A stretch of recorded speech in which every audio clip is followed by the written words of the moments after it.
This cinematic is created with the replay of a co-op skirmish match on Man of War Assault Squad 2 on the Looping Reel Gaming channel.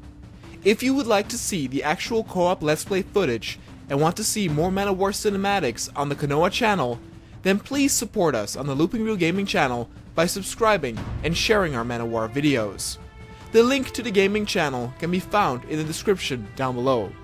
We have several Man of War skirmishes already up, and also will do multiple mods and requests for missions. Enjoy!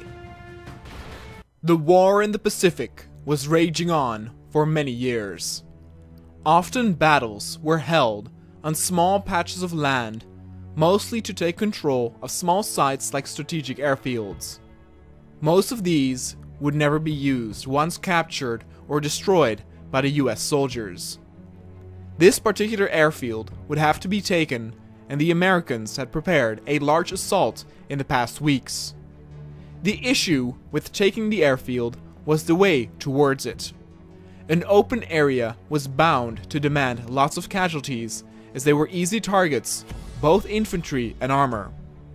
But before they would even reach that site, the Americans would have to traverse dense jungles where the Imperial Japanese had set up traps and bottlenecks to lure their armor and men into a slaughter. The first of the Americans were sent out, hesitant as they did not know what was out there. The jungle could be very treacherous. As infantry would surely be shot upon, first the armor rolled out, soon to be taken under fire themselves. Everyone dove for cover. Their tank got fired upon by an AT gun, positioned too far to see.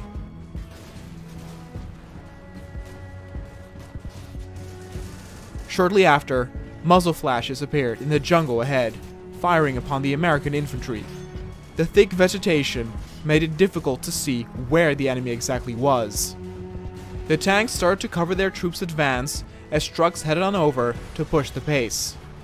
Fighting amongst the soldiers themselves would mostly be done within the jungle, where cover was plentiful. The roads would be left to the tanks and trucks to quickly surpass ground. But they were easy targets here for the strategically placed gun positions of the enemy. Scouts reported that Japanese armor was approaching.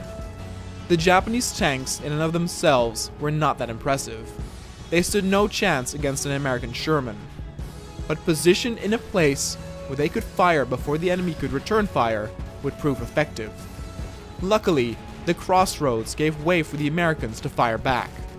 It did halt their approach though, but at the same time, their right flank managed to assault as well.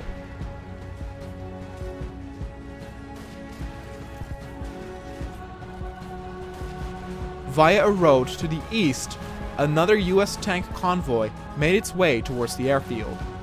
Their job was to soften up the Imperial Army and take any visible AT sites under fire to help out the main force.